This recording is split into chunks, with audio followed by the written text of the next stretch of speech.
আসসালামু আলাইকুম। আজকে অনেকদিন পর একটা রেসিপি নিয়ে হাজির হলাম। যেহেতু কোরবানির ঈদ সামনে, মাংসের সঙ্গে আচার খেতে বেশ ভালো লাগবে। তাই চলে আসলাম, খুব সহজে তৈরি করব রসুনের আচার। রসুনের আচার তৈরি করতে প্রথমে রসুন নিয়েছি।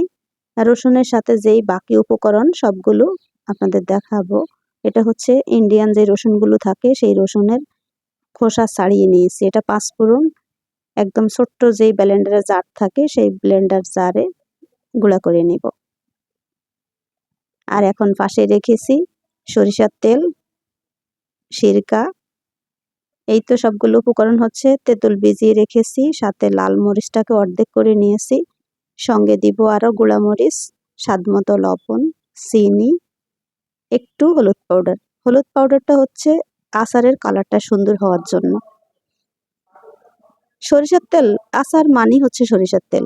দেখতেই পাচ্ছেন 1 লিটার তেল থেকে আমি একদম হাফ লিটার তেল দিয়ে দিয়েছি। এখন এই তেলের মধ্যে সবগুলো উপকরণ একে একে দিব। প্রথমেই দিব লাল মরিচ।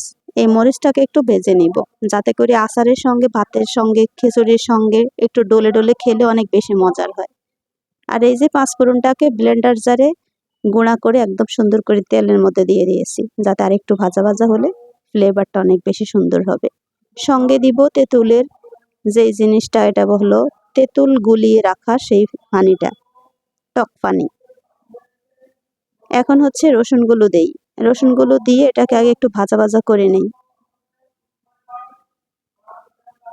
রসুনটা সেদ্ধ হতে বেশি সময় লাগে না, আর আমি একেবারে নরম করব না, একটু শক্ত রাখবো, যাতে করে আমরা ভাতের সঙ্গে একটা রসুন নিয়ে ডলে খেতে পারি।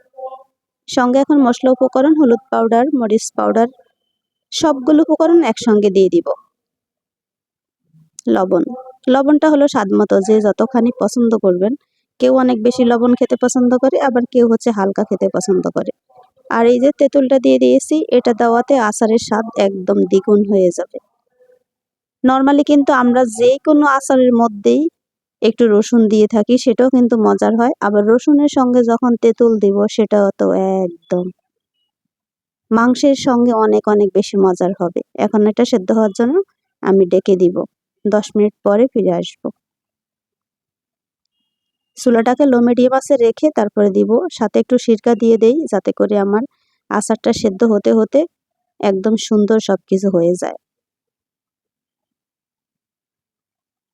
ঢাকনাটা তুলে দেখি, ওয়াও, এত সুন্দর একটা আচারের ফ্লেভার বেরিয়েছে।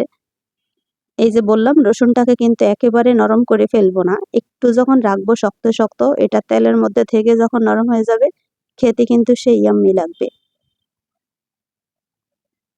দেখতেই পাচ্ছেন আমার 1.5 বয়ম আচার হয়েছে। রসুনের 1 কেজি হয়নি, 1 কেজি থেকে একটু কম আছে রসুন, তাই 1.5 বয়ম আচার হয়েছে।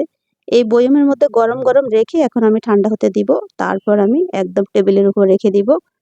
আস্তে আস্তে একটা একটা রসুনের পিস নিব, আর আচার, গরুর মাংস, খিচুড়ি, ওয়াও, সেই স্বাদের হবে।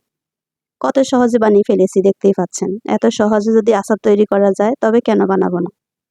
গেস্ট আপ্যায়ন থেকে শুরু করে বাসায় সবাই মিলে খেতে এটা কিন্তু ভীষণ মজার আচার। আশা করছি আপনাদের রেসিপিটা অনেক বেশি ভালো লেগেছে। ভালো লাগলে ছোট্ট একটা লাইক দিয়ে ভিডিওতে শেয়ার করে দিবেন ফ্রেন্ড সার্কেলের সঙ্গে। সবাই অনেক বেশি ভালো থাকেন। আল্লাহ হাফিজ। আসসালামু আলাইকুম।